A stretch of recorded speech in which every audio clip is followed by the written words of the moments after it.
and put up a fight. Once the horsemen got in amongst them, that was the finish. Outfought, outmaneuvered, the Turks fell back, with Allenby in relentless pursuit. In 10 days, the British advanced 50 miles. Arab fishing boats carried essential supplies to beaches close behind the advancing army. While the Arabs hauled their craft ashore, Allenby's pursuit swept on. The Turks were split in two, one group amid the orange groves of the plain of Sharon, and the other in the stony hills of Judea.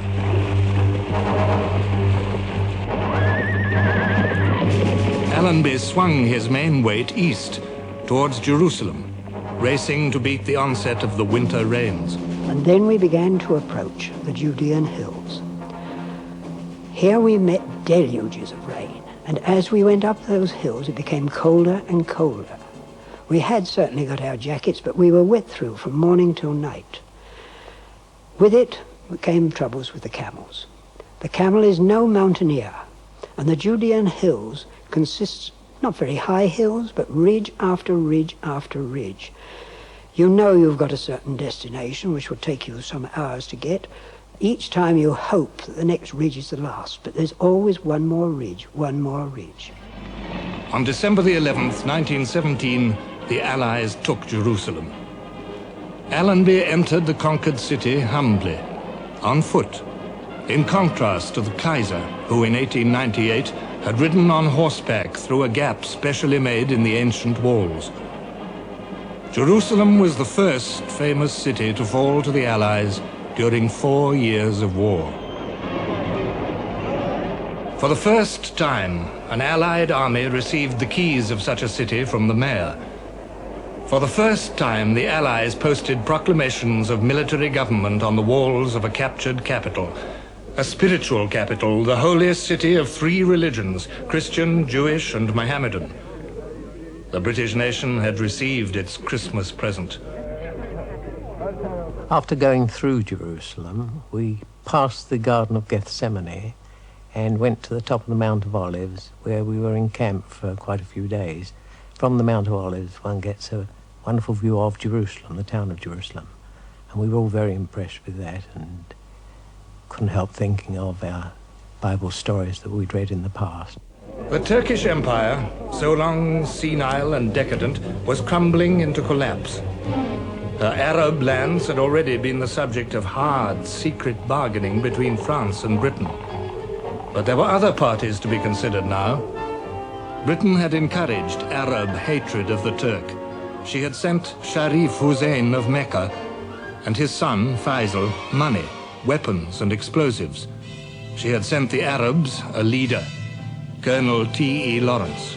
I was sent to these Arabs as a stranger, unable to think their thoughts or subscribe to their beliefs, but charged by duty to lead them forward and to develop to the highest any movement of theirs profitable to England in her war. British help, together with the hatred of the Turk, fostered the Arab revolt. The Arab irregulars moved swiftly and secretly through the desert east of Jordan on camelback, blowing up Turkish railway lines, attacking isolated Turkish posts, and even capturing the holy city of Mecca.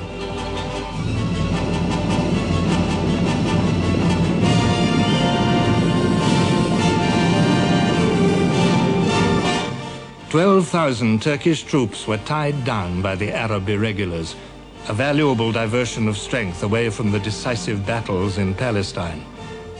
The Arabs believed that as a reward for their help, Great Britain would only conclude peace on terms that gave freedom to the Arab peoples. The Jewish hope of rebuilding a nation in Palestine and founding a new state of Israel grew brighter in the shadow of Turkey's defeats. The Allies needed the help and support of Jews throughout the world.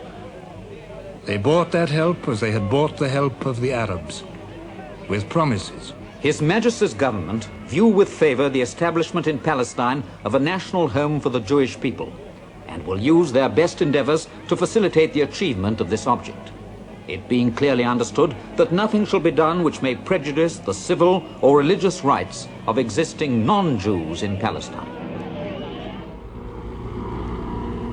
The war between the Europeans was bringing mighty changes to the Middle East.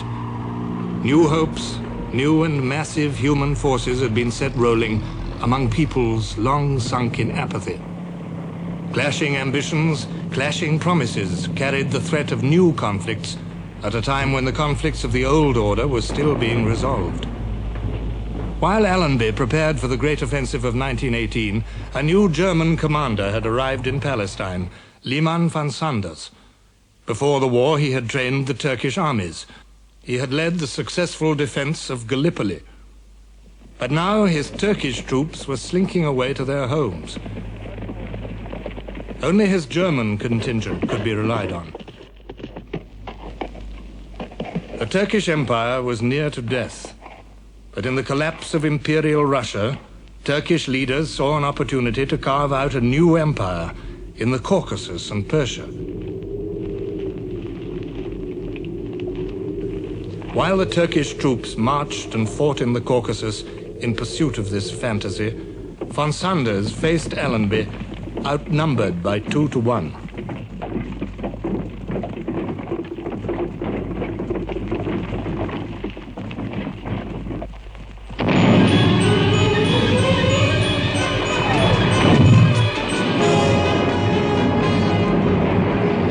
Early in the morning of September the 19th, 1918, Allenby struck under cover of a hurricane barrage.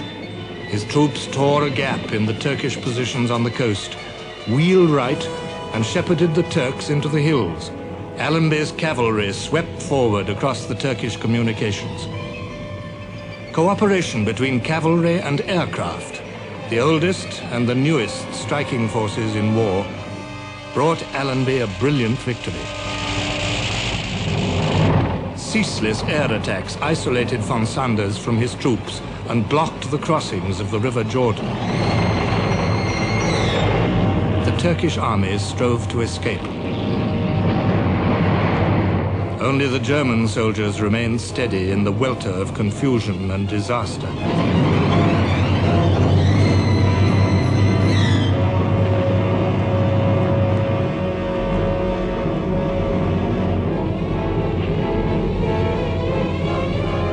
The cavalry rode 70 miles in 24 hours to cut off the Turkish retreat to the north. In 3 days, Allenby destroyed 2 Turkish armies. Beyond the Jordan, in the twisted, barren hills, a 3rd Turkish army was cut to pieces by Arabs, avenging the cruelties of centuries of Turkish rule.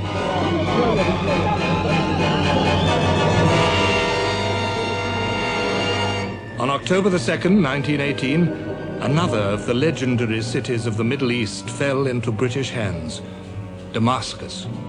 Allenby was the hero of the Arabs, but the moment of Arab liberation was poisoned by conflict between the different Allied promises. The problems of victory remained for others to solve.